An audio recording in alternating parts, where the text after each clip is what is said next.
How's it going? Oh, Hey, do you hear me all right? yeah, yeah. Alright. So tell me what brought you to boxing. How did you first get into it?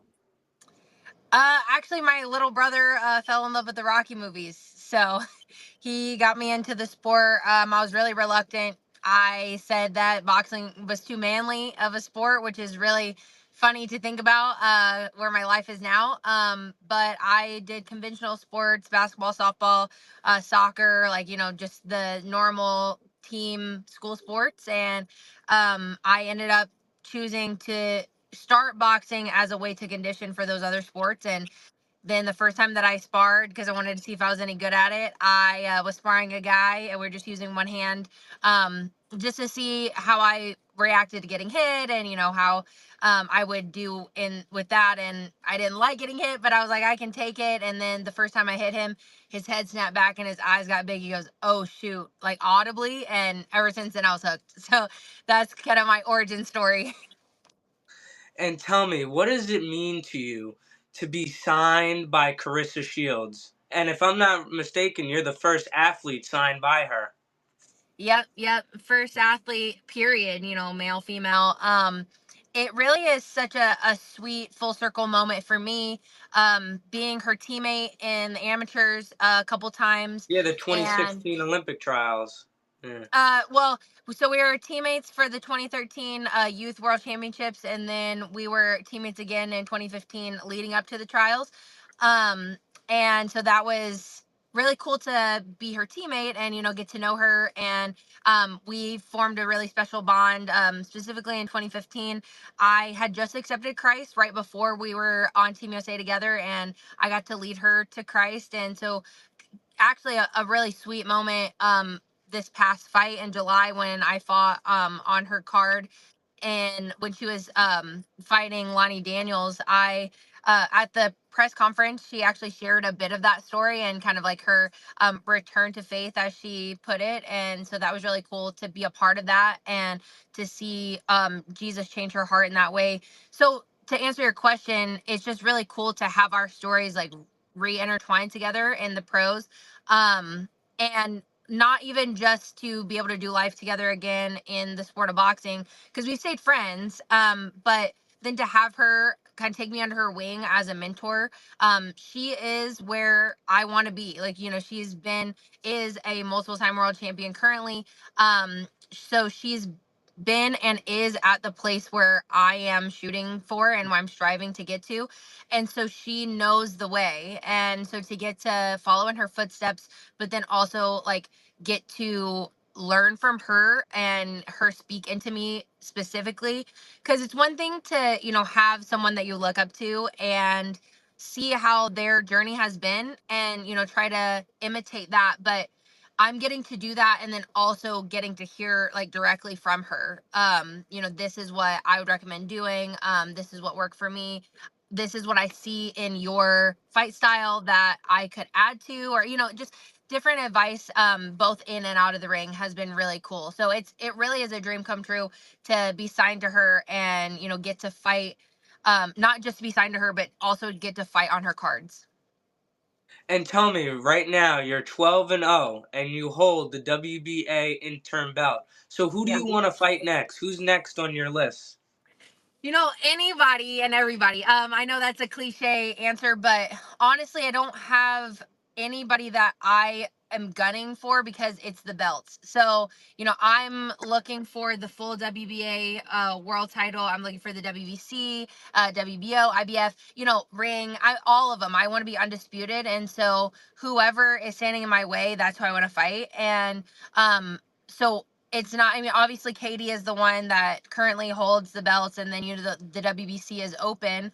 And so whoever is going to get me to that big fight, that's who I want.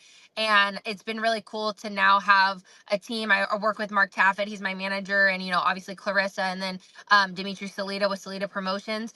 Getting them together to formulate that plan has been really pivotal for my career. And so yeah, to answer your question, nobody specifically, just give me all the belts. And tell me, what does a day of training look like for you? um busy. So it looks anywhere between 2 to 3 times. And when fighters normally say like 2 to 3 times of training, it's typically including a like a run as one of those trainings. So that's what it looks like for me. Wake up and either start with that run or head to the gym and do strength and conditioning. I typically end with boxing. So however that pans out, normally boxing is like late afternoon, early evening. Try to get done like 5 to 6. And I might add the run at the end. The run is typically just like to start off my day or to end it, just to add that extra conditioning. Um, and then, in between, I've been really blessed to be partnered with a recovery place here in California. It's called Cryolab. And so in between trainings, I'll head there and either do some cryotherapy, do some compression therapy, anything to help rejuvenate me for the next training or for the next day, depending on if I'm doing it in between training sessions or at the end of the day. And then fueling in between training. So, trying to grab some snacks here and there, meal prepping, getting in those extra carbs and protein to help fuel the session and then the next day, which also helps with my recovery. So yeah, it ends up being around like 6 hours of training a day, 6 to 8, depending on, like I said, how long that extra run is or if I'm adding it for that day. And that's 6 days a week. In camp, that's what my everyday looks like. Out of camp, it's 5 to 6 days a week, depending on how my body feels, just to like maintain that conditioning, and both in boxing and just aerobically with runs and whatnot. But since we're getting close to starting the camp for this next fight, looking to fight on Clarissa's card February 22nd. That's what my everyday has been looking like I said, that 6 days week, and then taking a full rest day at the end of the week to rejuvenate for the next one. And tell me, have you ever sparred with Carissa Shields or just trained with her? Yeah, we sparred a couple times. We sparred the first time on the World Championships team, and then we just sparred this past camp and for the fight in July, and it was so fun. Getting that high level sparring. That's what I crave. Like even high level fights. Like it sometimes is difficult to both spar and even fight people that are like less skilled than you, just because sometimes you like are brought down to their skill level, depending on how their style is. And so to step in the ring with the glow, to be like brought up high, I literally felt elevated after we sparred. And I think we only went 6 rounds, but like they were like some of the most like learning and like growing 6 rounds that I'd ever done. And so I'm excited to be able to do that this next camp. Getting to spend most of it with her again will, I know, just take me to the next level, and like I said, elevate me. That's really that word that stands out when it comes to training with Clarissa. And how do you stay motivated during training?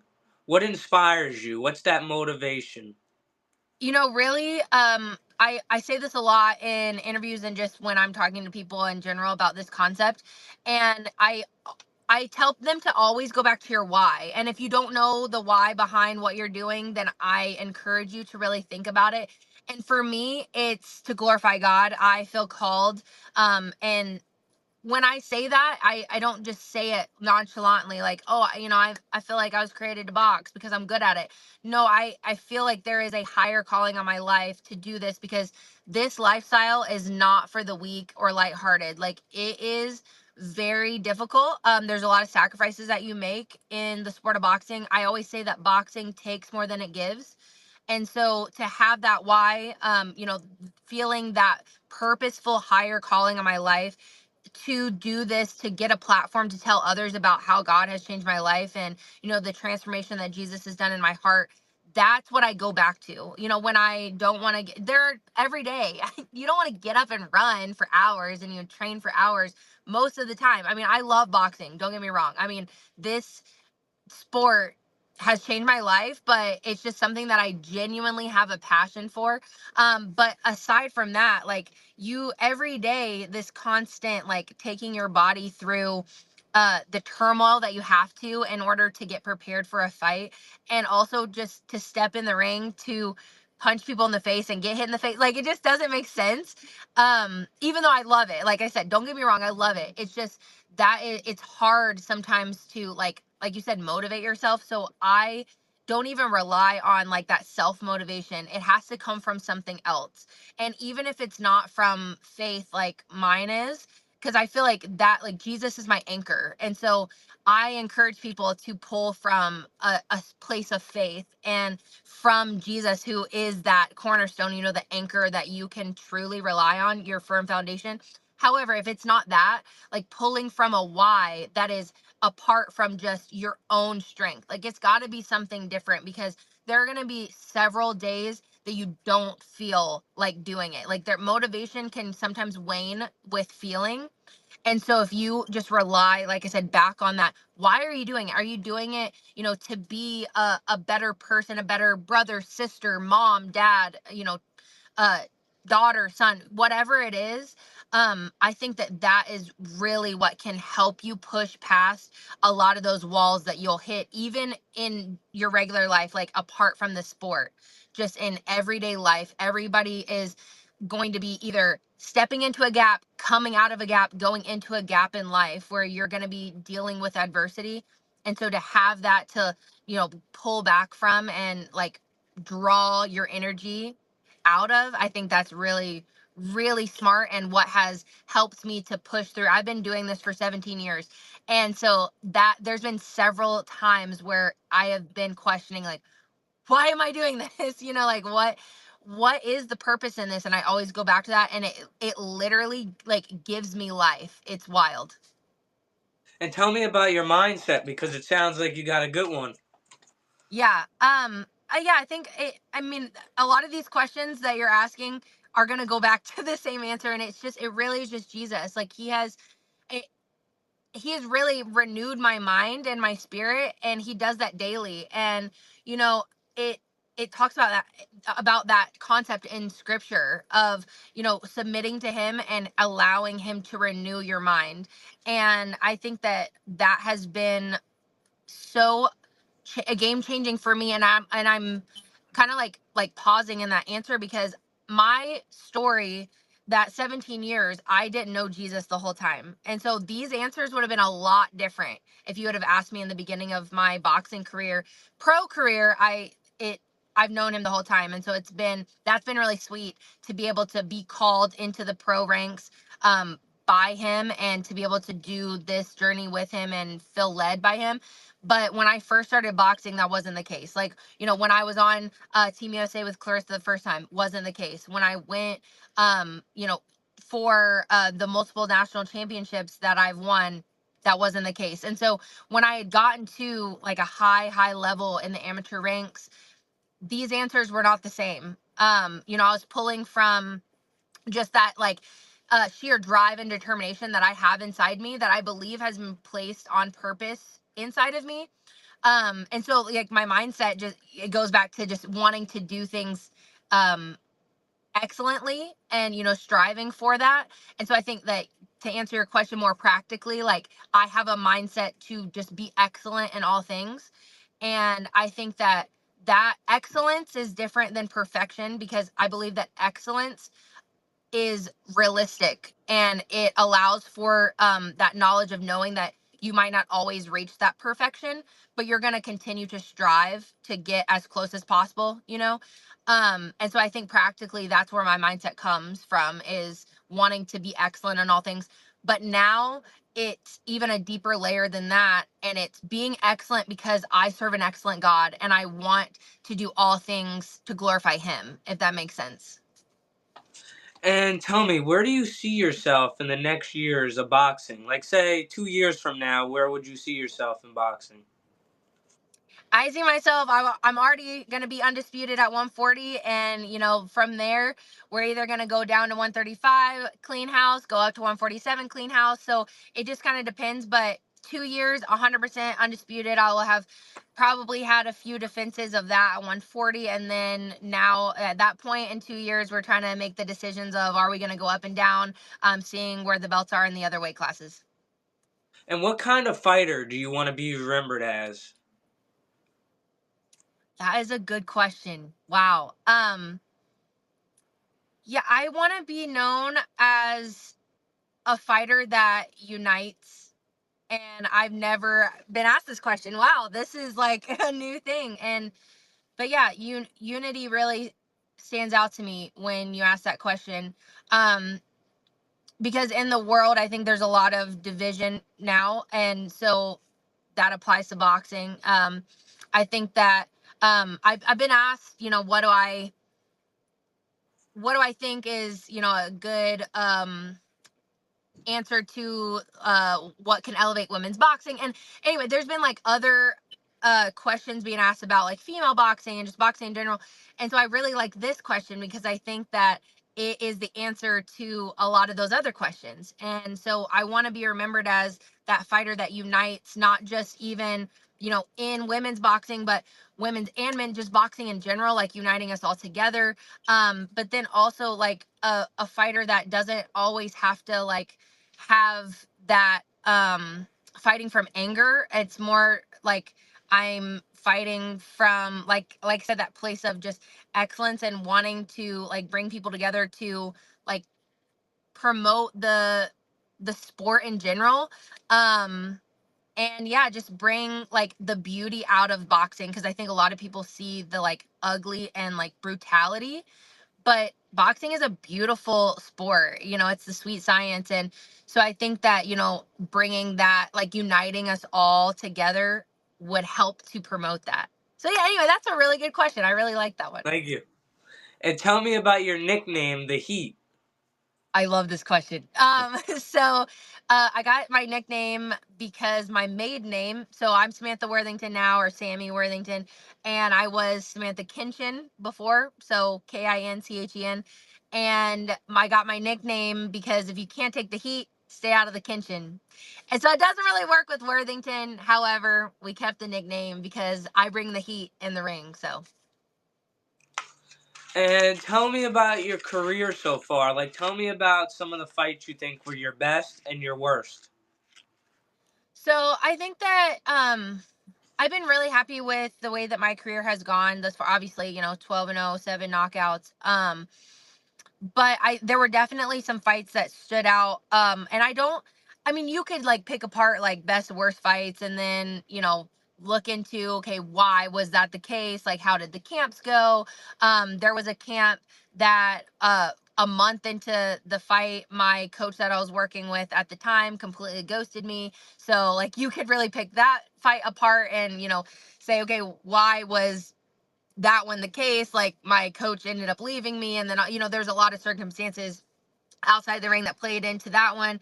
But I think that when I look at fights, I don't look at them as necessarily best and worst. I look at them and like, where were the turning point fights, and really showing me who I was and who I am as a fighter. And I think there's two that stand out to me, uh probably more if I really like broke down each one. But my third fight, I had just my first two fights were first round knockouts.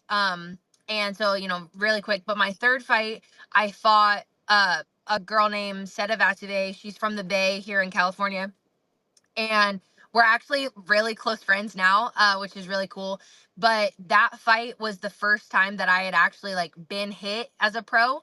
And I remember it, I mean, literally from the first bell, we both jabbed at the same time and both landed. And I remember literally, it was like, we say like, oh, lock in, whatever.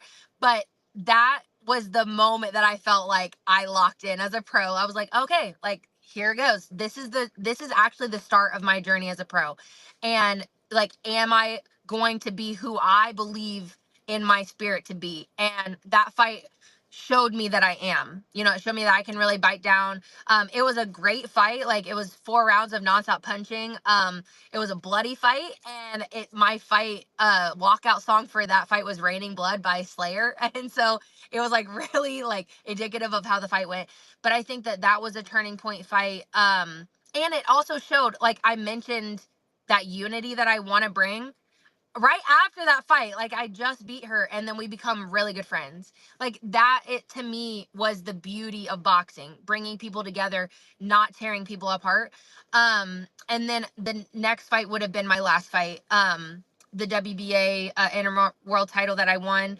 And that fight was turning point, not just for the belt, obviously, you know, it was my first like major belt that I had won, but it was more so just everything that surrounded the fight, you know, being able to be walked out by Clarissa Shields, with over 15,000 people in the arena, um getting to show that yes, I'm a knockout artist, but I can go 10 rounds. Like it was just, I showed a lot of things to myself. Like, who cares what everybody else sees? It's more so, okay, I'm the one getting hit in the ring. You know, I'm the one that is really risking her life and her brain stepping into the ring each time.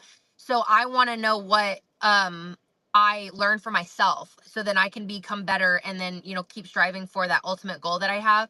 And so those two fights really showed me that I am that world champion undisputed that I'm going for and will be one day. And what is one thing you would say you're like terrible at and you have to fix?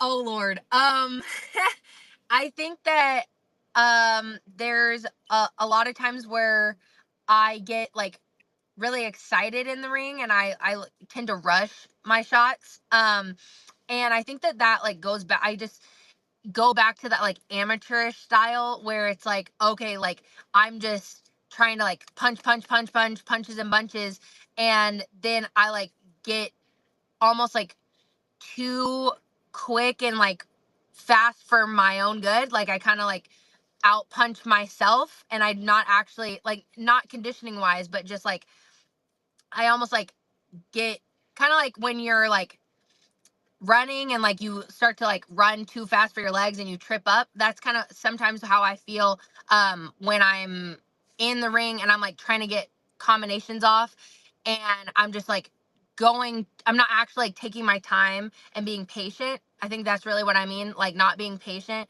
Because it's kind of hard to explain until you're like seeing it visually and like experiencing it.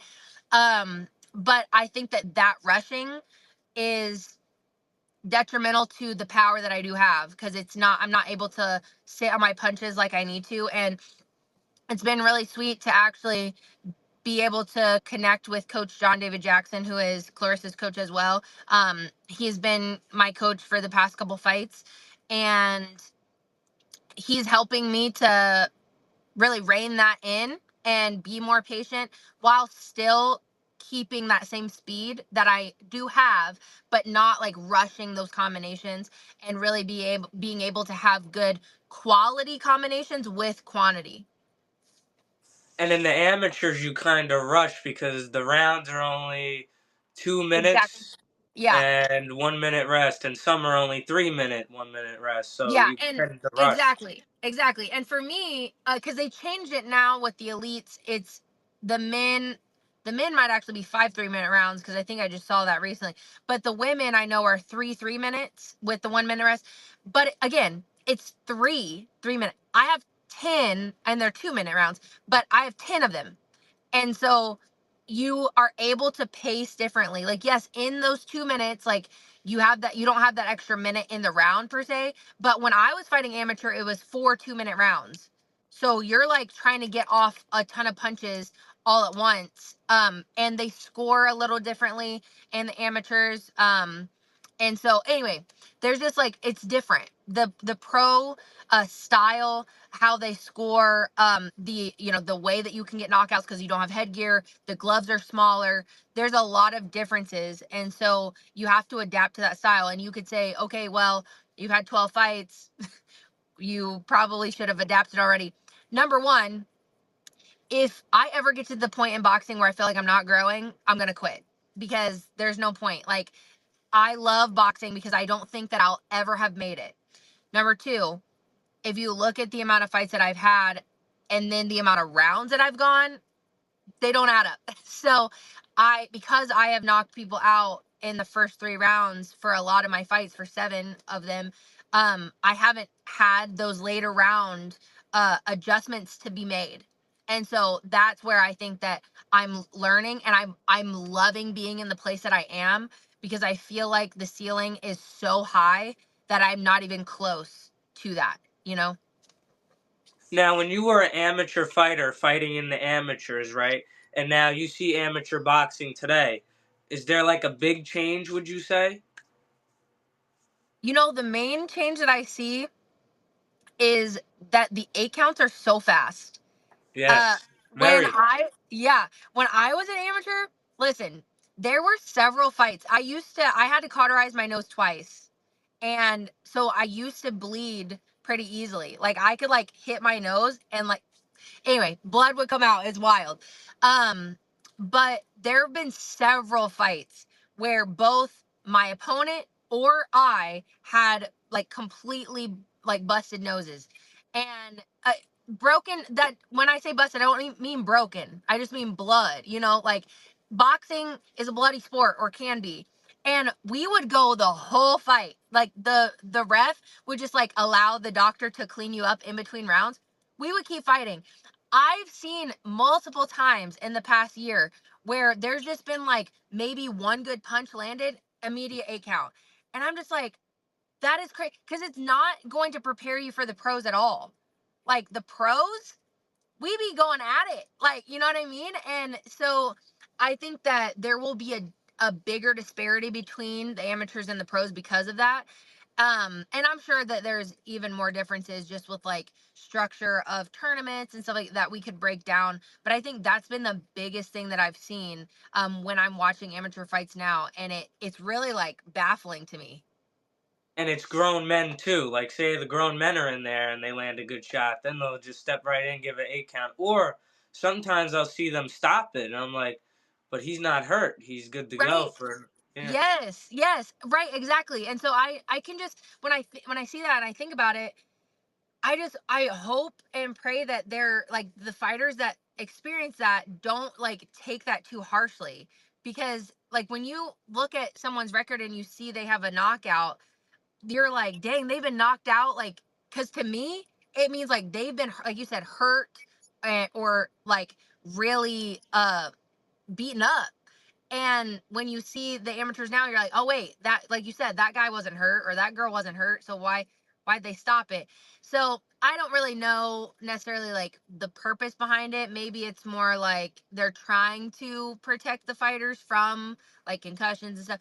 But I don't know. Anyway, I have my own opinions on that, because from the amateur that boxing that I experienced, I didn't see I didn't feel or experience anything like super detrimental because of that. I actually thought that that helped me going into the pros, cuz like going into the pros, it's like, you don't have headgear obviously. And so you kind of, that first fight you're like, "Dang, well, how am I going to respond?" And because I mean, this is like weird, but because I took punches in the amateurs and in sparring, you can prepare with sparring, but because I took punches in an actual fight, because it's different when you step under those lights, like it's different. All eyes are on you, and it's actual fight. It's not sparring. I think that that really helped me mentally and physically for the pros, and to actually like take that headgear off, smaller gloves, and like feel those shots. It's like, okay, I'm good, you know? So I anyway, remember, I don't know how that's gonna affect the boxers, but and I remember my first 8 count I had my headgear right here. Now this is like the hardest part of your head. I got hit with a right hand here. yeah, And I kept coming forward, and then she jumps in the way. I'm like, I look at my corner. I'm like, then I look back, and she's still giving me the 8 count. I wasn't hurt. I was like, yeah, yeah, right, yeah, like getting hit in the forehead, you're like, what? Like, yeah, it's not yeah, even the temple or like the chin or anything. So yeah. And weird. this is like a hard spot in your head. It's like really hard. It's like, Yes. yeah, you're not hurt. You No. can keep going. Yeah, right. It'd Yeah. be one thing if like you had taken a step back, but like that constant movement forward. And yeah, anyway, I've seen it so many times recently in the past couple years, and it's been so crazy to me. That really has been really just like I said, baffling. I'm just like, I don't understand that, but whatever. Yeah, sometimes it's like hard to watch the amateur fights now because it's like, you want to say something so bad, but you just can't Yes. because then they Yes. won't like you no more. You know. I know, right? Yeah, for sure. No, and because I experienced some of that in the amateurs, like there were a couple times where I got points taken off because they said my antics in the ring, because I would like, feint or like taunt. And I thought that was fun, like, putting a little bit of personality. But no, like the amateurs, they want you to fight a certain way. And if you don't fit their mold, at least from my experience, if you don't fit their mold, then they're not, like you said, they're not going to like you. And that really, it can really hurt boxing, I think. So, Yeah, now anyway, I think they're like looking for people who throw the most punches. Because yeah, in one of my fights, it was the 2025 Ringmasters finals, and the guy was just throwing slaps, and I was throwing good punches. And then yeah, at the end of the fight, they say, blue corner. I was like, but I was throwing the straighter and sharper punches. I was like, yeah, is what it is though. In 2024, I did win the tournament. But, yeah. See, so it's all subjective. And I feel like I don't know this because I haven't paid attention like enough, like close enough, but I would like to know, is it consistent across the board? Like is every are all the judges judging based off of what you just said, or is it like you said you won the year before, so it's like what changed and like how was that fight different? And anyway, and like are all refs like immediately throwing an 8 count, when they see those effective shots? Because I've seen other fights where it's not like that, but not enough to say whether or not that's true, because I've seen so many other fights where I'm like, how is that an 8 count? you know yeah. And tell me about your discipline as a fighter.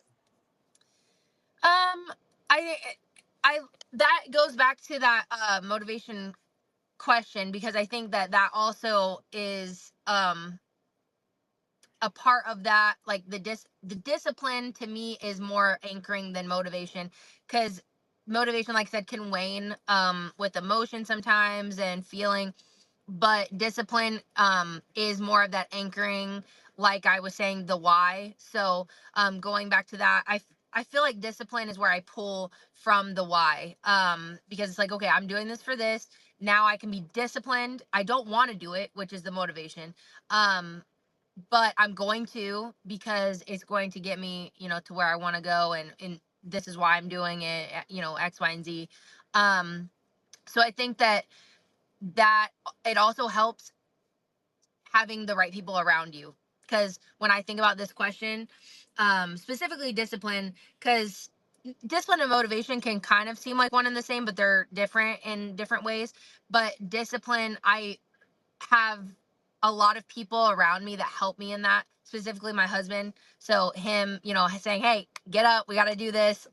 And sometimes I'll push back and be like, but I really don't freaking want to. He's like, but this is, this, we're doing this for this, you're a champ, like let's go and get this done, eat this or whatever, having a nutritionist, coach, husband, whatever, friends, whoever's around you, they all have to have the same mindset when it comes to that, and being able to push you and hold you accountable. And so I think that discipline you can pull from yourself, and you can be that self-discipline. Boxing has taught me a lot of that. Like that's probably the main thing that I've gotten from boxing, is that self-discipline. But I think that it's wise to have other people to help you, and you can draw from their discipline as well. And that's all the questions I have for you. Would you like to add anything else? No, not really.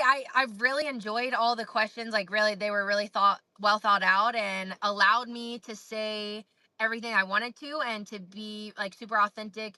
I'm going to be regardless. But I was able to draw from your questions, and they were really inspiring. So I really appreciated this interview.